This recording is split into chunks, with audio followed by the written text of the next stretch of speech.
Channel को subscribe करें और घंटी वाले बटन को दबाएं। तो उसकी पत्नी ने उल्हाना दी कि तुम दुनिया के ग्रह को शांत करते पर तुम्हारे घर में खरमंगल चल रहा, तुमको नहीं दिखाई देता।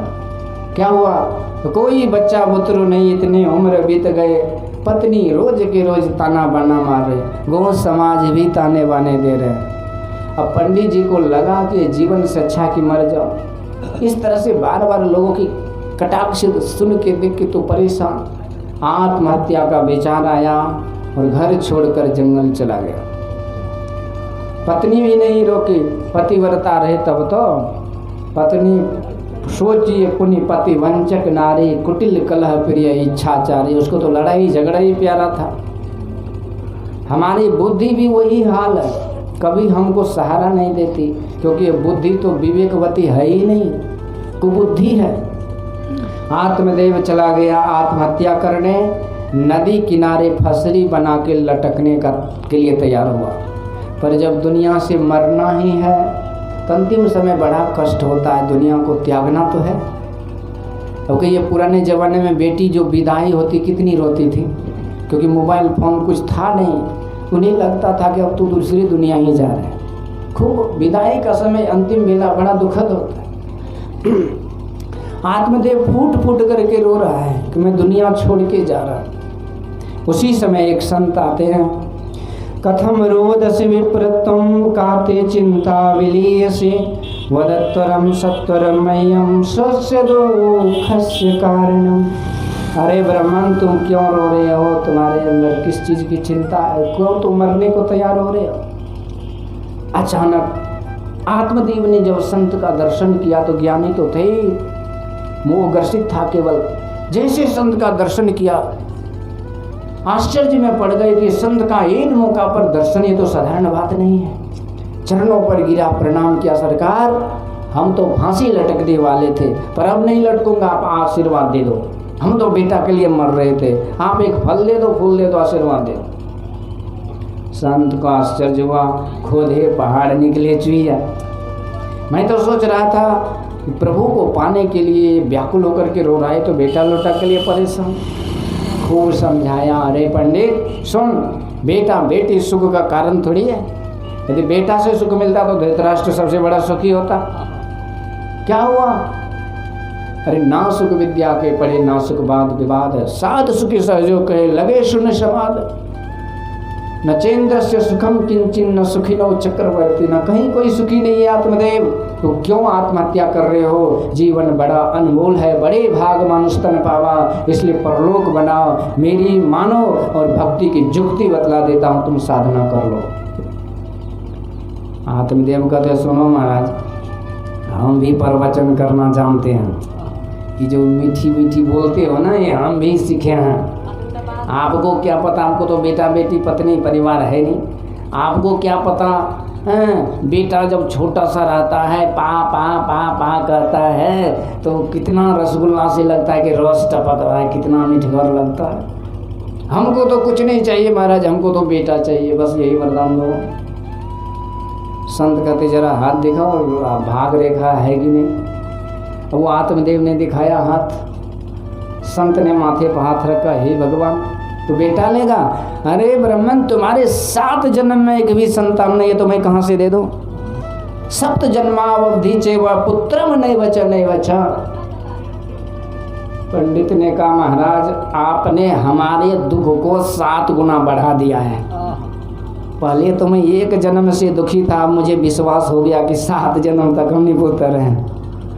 अब हम नहीं बचेंगे, हम मरेंगे तो पाप तुमको लगेगा, ध्यान रखना। बड़ी जोर से माथा पटका। संत घबरा गए, अरे पंडित ये क्यों मर रहे हो भाई? वो उनको भी लगा आफत मोल ले लिए, ही मरेगा तो सही है, मैं संत के सामने कोई थोड़ी मरता है। अरे 7 दीप 9 खंड में गुरते बड़ा न कोई करता कर, जो न करे लकीरों करे फकीर। संत कहते, पंडित सुनो, तुम मत मरो, क्योंकि मरना कोई चीज़ का समाधान नहीं है। यदि तुमको बेटा चाहिए तो लो ये फल, प्रभु की कृपा हुई तो तुम्हारे घर बच्चे की किलकारियाँ हो गई। यों कह के फल दे के संत तो प्रभु का ध्यान करते निकल गए। आत्मदेव तो खुशी से झूम उठा, चलो कुछ तो हुआ और लौट करके आ गए। आते आते घर आए, इधर धुंधली तो एकदम 440 वोल्ट वाली ऐसे ही पूरा आग बबूला रहती थी, ऐसे झाड़ू लुक्का लेके खड़ी है, इधर कहाँ। आत्मदेव कहते देवी जी कभी कभी तो मीठ बोलिया बोल लिया करो, ये रसों ये मरचा मसाला ले ले लगा लगा करके बात बोलती, अरे देखो मैं फल लाई हूँ, फल है देखो। धुंधली कहती मैं फल फूल नहीं देखी हूँ, तो हमको दिखा रहा है। कहता अरे नहीं ये संत का दिया हुआ फल है। तो क्या हुआ, खाओ बच्चे हो जाएंगे, हमारे घर बच्चे का जन्म। धुंधली कहती चुपचाप वहाँ रखो और निकलो यहाँ से, मैं पूजा पाठ कर रही हूँ। तो जो बेसी नटखट लड़ाई झगड़ा करने वाली होती है ना, पुजारनी भी ज़्यादा होती है। वो पूजा काम करेगा तब जबकि विचार को बदलेंगे। बाहर से पूजा ठीक है, लेकिन मन भी सुधरना चाहिए। निर्मल मन जन सो मोहि पावा, मोहि कपट छल छिद्र न भावा। निर्मल मन होना चाहिए, तन भी निर्मल ठीक है। पर धुंधली की नौटंगी थी, फूल फल रखवा दी, पति तो भोले भाले चले गए कहीं। पूजा के बाद फल लेके धुंधली सोच में पड़ गई, खाऊं कि नहीं खाऊं, अच्छा है कि खराब है, प्रॉफिट है कि लॉस है। इन्हें दिमाग में हम लोग लगाते हैं, सत्संग में जाएं कि नहीं जाएं, क्या होगा, फायदा होगा कि घाटा होगा। कितना आदमी कहते धो छोड़ो यही ताश खेलते हैं, गुलमान नाला चौका छक्का नहीं न करते हैं। इधर उधर भाजपा लोजपा राजद जदयू कांग्रेस केरल बंगाल यही सब में समय बिता देते, नहीं जाते क्योंकि बुद्धि ऐसी। अभी धुंधली सोच रही फल खाऊं कि नहीं खाऊं, खोपड़ी काम नहीं कर रहे। बगल की पड़ोसी आई, अरे धुंधली क्या हुआ, बड़ी चिंता। धुंधली कहती क्या बताओ बहन, ये फल का चक्कर है, तू ही बताओ कि खाना चाहिए कि नहीं। अरे किसने दिया। धुंधली कहती वो मेरा जो भोला भगत है पति देव, उन्होंने कहीं से लाके बोल रहा है कि बाबा महाराज दिया। पड़ोसी ने कहते सुनो, संत ने यदि फल दिया है ये निष्फल नहीं होगा। संत का दर्शन ही लाभ करता है। कबीर दर्शन साधु की बड़े भाग दर्शाए, जो होवे सजा सुली तो कांटों ही टल जाए। आपको हमको क्या पता है कि अभी के दिन क्या होने वाला था। बड़े बड़े काल कष्ट टल जाते हैं। कटिहार से ही मैं जा रहा था सत्संग करके कुप्पा घाट, बहुत पहले की बात। मेरे साथ में एक विद्यार्थी था, हम लोग वहाँ चले गए। कटिहार से ट्रेन से उतरना था नौगछिया, एक सुपर फास्ट पकड़ ली, उसका स्टॉपेज नौगछिया में थी नहीं, अब वो बरौनी रुकती। आगे जाके नारायणपुर में धीमी हो गई। तो हम तो मुंबई चेन्नई घूमे फिरे थे, हम बोले कि हम तो उतर जाएंगे चलती ट्रेन से, तुम उतरोगे? तो हाँ हम भी उतर जाएंगे। तो मैं तो उतर गया झोली लेके, और वो बचवा जो उतर रहा था गड़बड़ी हो गई, प्लेटफार्म पे पैर क्या देगा, ट्रेन और प्लेटफार्म के बीच में हड़बड़ा के गिर गया। हाँ गाड़ी रुकेगी क्या, गाड़ी और बढ़ गई, अब सीढ़ी पे सीढ़ी पार, वो कहाँ गया होगा। मैं तो सोचा यदि मैं जाऊंगा इसकी माँ पूछेगी कि मेरा बेटा कहाँ है, तो मैं कहाँ से ला के दूँगा। मन ही मन में बहुत पश्चाताप करने लगा कि क्या हो गया। उसी समय वो ट्रेन तो आगे निकल गई, और देखा तो देखते रह गया कि वो बच्चा जैसे गिरा था उसी तरह से उठ के खड़ा हो गया। श्री सतगुरु। मैं पूछा यहाँ तो कुट्टी कुट्टी कट जाता, टुकड़ी भी नहीं गिन पाते, पर तुमको तो खरोच तक नहीं आई भाई। कहा कि मैं जब गिर गया तो सोचा अब तो मैं मर ही रहा हूँ, तो गुरु महाराज का नाम लेने लगा, और उसी समय देखिए लगा कि मैं किसी के गोद में चला गया। मेरे कान के बगल से ट्रेन का पहिया निकल गया, खरोंच तक नहीं हुआ। श्री सतगुरु। तो कहने का मतलब यही है कि संत महापुरुष की बड़ी कृपा होती है, वो कृपा ही करते हैं तो कोई निमित्त कुछ कर देते हैं। इसीलिए संतों का फल है, इसे तो ग्रहण कर लो। धुंधली कहती वो बात तो ठीक है। अच्छा एक बात बता कि फल खाने से फायदा, कहते वही जो होना चाहिए, गर्भवती। धुंधली चौंक गई। तुम्हारा मतलब है कि मेरा शरीर भारी हो जाएगा? पड़ोसी ने कहते वो तो होगा। धुंधली कहती ये काम मैं नहीं करूं। क्यों? अरे मेरा शरीर भारी हो जाएगा, मैं घर में सोई रहूंगी, और कहीं घर में आग लग जाए तो भाग पाऊंगी कि जल जाऊंगी?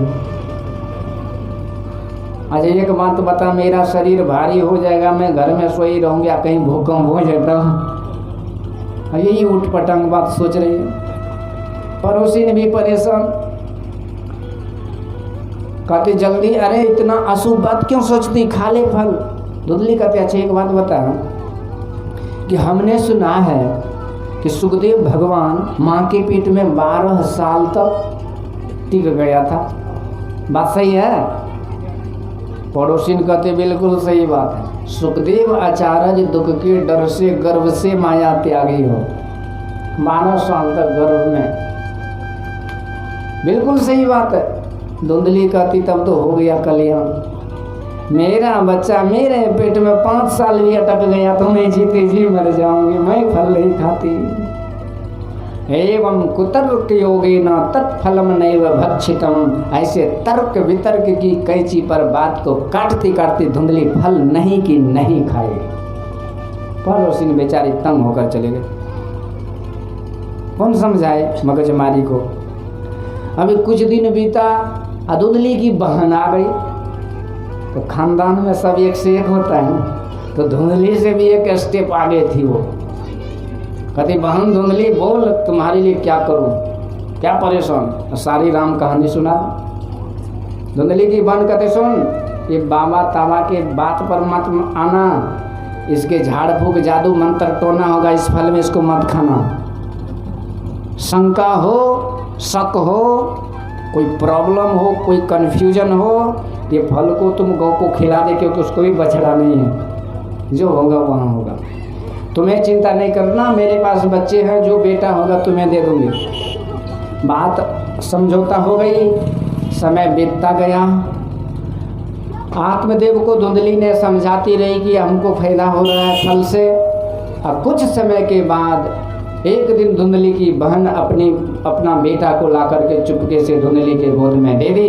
और धुंधली दौड़े दौड़े, देखिए महाराज आपको हो गया बेटा। आत्मदेव को भी आश्चर्य लगा, पर खुशी से झूम उठे, चारों तरफ से बधाई आने लगी। आत्मदेव को बेटा हुआ और ठीक 3 महीने के बाद वो गौ से भी बच्चा हो गया। अब तो डबल बधाई, डबल कांग्रेचुलेशंस आने लगा, शुभकामनाएं आने लगे। भाग्योदयो धुना जाता आत्मदेवस्य पश्यत, धेन्वा बाल प्रसूतस्तु दैव रूपी कौतुकम। जय हो पंडित जी, जब देते हैं तो पर वाले छप्पर फाड़ के ले रहे हैं। आज तक घर में 2 बच्चे हो गए, दोनों का नामकरण भी हुआ। धुंधली गौकर्ण, गौ से बच्चा हुआ, कान गौ के समान गौकर्ण नाम पड़ा, और अपना बेटा का नाम रख रहा था। धुंधली टपक पड़ी, खबरदार बेटा मेरा नाम रखोगे तो तुम ही रख, मेरा नाम क्या है धुंधली, मेरे बेटे का नाम धुंधकारी है। बात समझ में आई? ये बच्चे का गुरुकुल माँ का पेट ही होता है। माँ के पेट से ये शुभ संस्कार, शुभ शिक्षा बच्चे को मिलता है। प्रहलाद जी प्रमाण है, दैत्य कुल में जन्म लेकर के भक्त हुए। मतलब मेरा कहने का है कि कोई माता बहन यदि गर्भावस्था में हो तो उस समय उसको सिनेमा, सर्कस, नौटंकी, थिएटर से दूर रह के भक्ति सत्संग करना चाहिए। लेकिन आजकल क्या होता है जानते हैं? घर में तो भोजन बनाएगी नहीं, क्या बोली घर वाला को, ए जी चलो होटल, चिकन मटन खाऊंगी, सिनेमा देखूंगी। चिकन मटन खाओगे, सिनेमा देखेगा तो बच्चा पेट में कुकुर मुकू बोलेगा कि नहीं, कुकू आखिर होगा कि नहीं होगा। इसलिए ये सब घरवाली का हाल है। इसीलिए आजकल के घरवाली को मैडम जी बोलते हैं। मैडम जी पत्नी में आसमान जमीन का अंतर। ये वाइफ है, वाइफ, हाउस वाइफ। अब पत्नी तो पत्नी है जो पत्नी की ओर ले जा, घर वाली मतलब धर्म पत्नी ही है जो धर्म पर ले जाए। सत्संगी जो है पत्नी है कि तुम हरियाणा जाओ, लुधियाना जाओ, भटिंडा जाओ, कपूरथला जाओ, आलू ढो, बैगन ढो, टेम्पू चलो, ट्रक चलो, ठेला भेजो, कोई मतलब नहीं। हमको रिबन, टिकली, अलता, पाउडर, टेरी रुबिया, टेरी कॉटन साड़ी, नथिया, नकमुनी, बुलकी, यही सब चाहिए। तुम मरो, जरो, चोरी चपाटी, घुसखोरी करो, इससे कोई मतलब नहीं। इसलिए देखते हैं बड़े बड़े अफसर सब घर वाली का फरमाइश है इसीलिए इतना घुसखोरी करता है।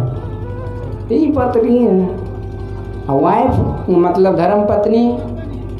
वाइफ वही जो लाइफ को बर्बाद कर दे, the one who destroy your whole life is called wife.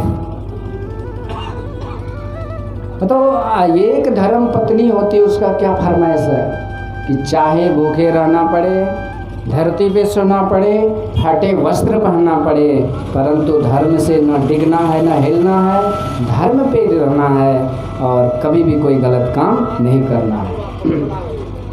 ये धुंधली की हाल। तो धुंधली ने अपना बेटा का नाम धुंधकारी रख दिया। तो माता का संस्कार, पिता का संस्कार बच्चे पर होता है। यदि माता पिता अच्छे होते हैं तो उनका बच्चा भी अच्छा होता है। गुरु महाराज के प्रवचन में है जो माता पिता सत्संगी होंगे तो उनका बेटा वीर भगत सिंह, सुभाष चंद्र बोस, खुद्दीराम बोस, चंद्रशेखर आजाद, स्वामी विवेकानंद जैसे होंगे।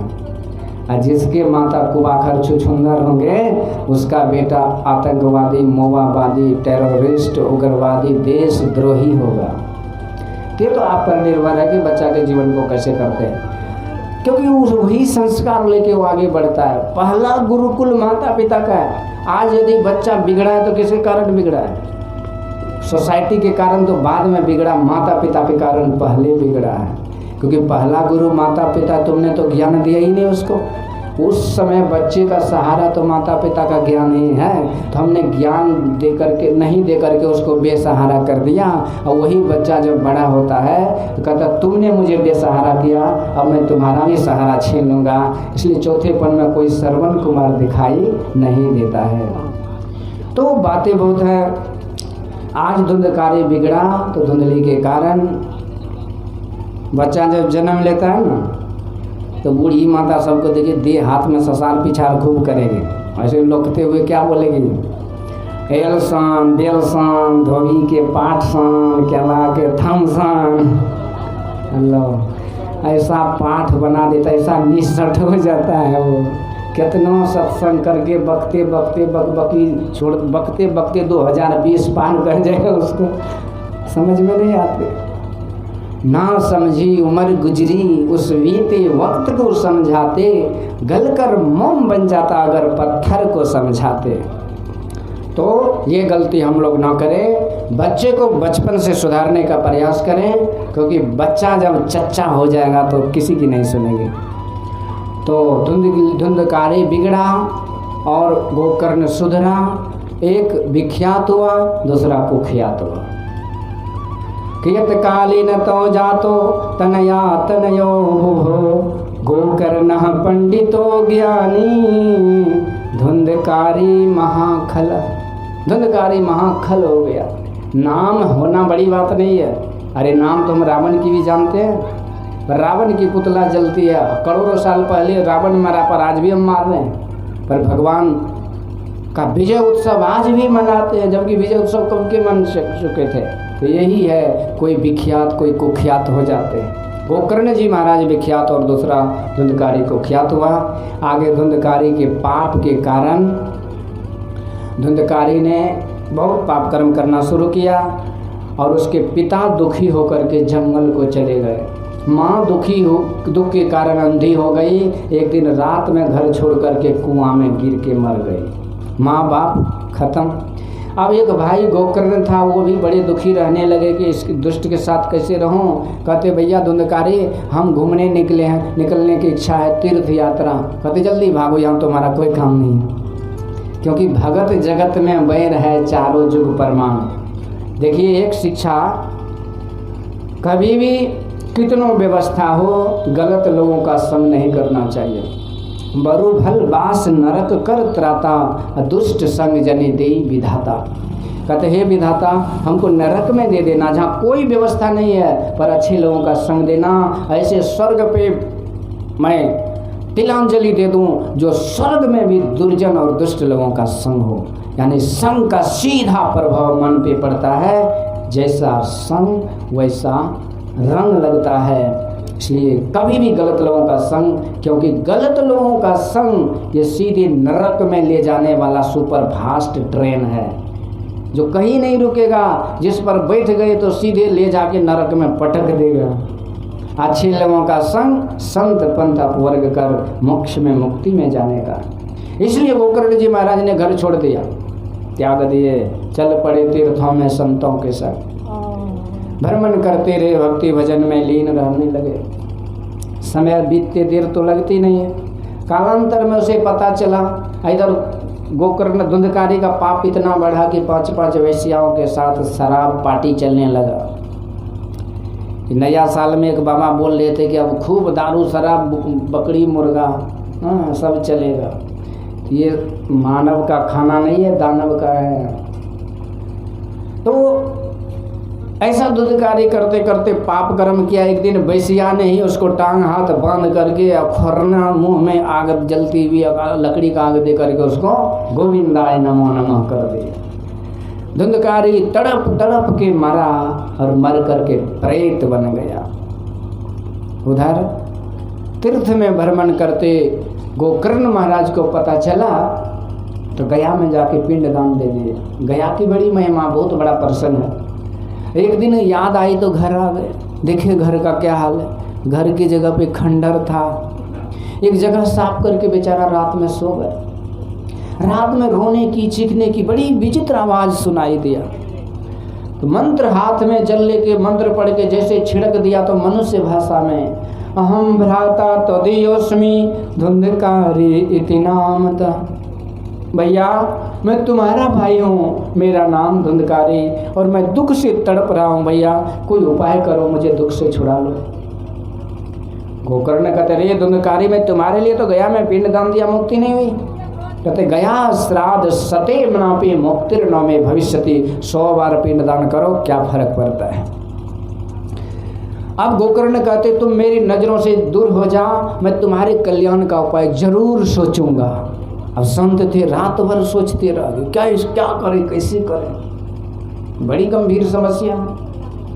पर सवेरा हुआ, सूर्य भगवान को जल तर्पण किए तो सूर्य भगवान नारायण जगत के जगदीश्वर साक्षात भगवान भास्कर ने उपदेश दिया, हे गोकर्ण जी महाराज, यदि आप अपने भाई की मुक्ति चाहते हो तो सप्ताह ज्ञान यज्ञ कराओ, इसी से इसका कल्याण हो जाएगा। छठ पूजा में खूब पूजा होती है, लेकिन छठ सूर्य भगवान का उपदेश सत्संग कर। तो वही गोकर्ण जी महाराज ने सत्संग कराया और 7वें दिन बांस का 7 गिरह फूटा था और 7वें दिन धुंधकारी दिव्य रूप में श्रोता समुदाय के मध्य में प्रकट हो गए श्री सद्गुरु। और जैसे परिचय पूछा तो अहम भ्राता त्वदीयोस्मि धुंधकारी इति नामतः। भैया मैं तुम्हारा भाई हूँ, आपकी कृपा और ये सत्संग की महिमा आज मैं मुक्त हो गया। उसी समय देवलोक से विमान उस पर सवार हुआ। धन्या भागवती वार्ता प्रेत पीड़ा विनाशिनीम सप्ताहोपि तथा धन्य कृष्ण लोक फलप्रदम। धन्य ये भागवत सत्संग की महिमा कि आज ये प्रेत योनि से मैं छूट करके भगवान के पद को प्राप्त हो रहा हूँ। जो भाव भक्ति के साथ इस सत्संग भजन सदगुरु के शरण ग्रहण करेंगे, साक्षात परम गुरु परमात्मा के लोक की प्राप्ति होगी। यही सत्संग का लाभ है। आगे हम लोग प्रातःकालीन सत्संग में भी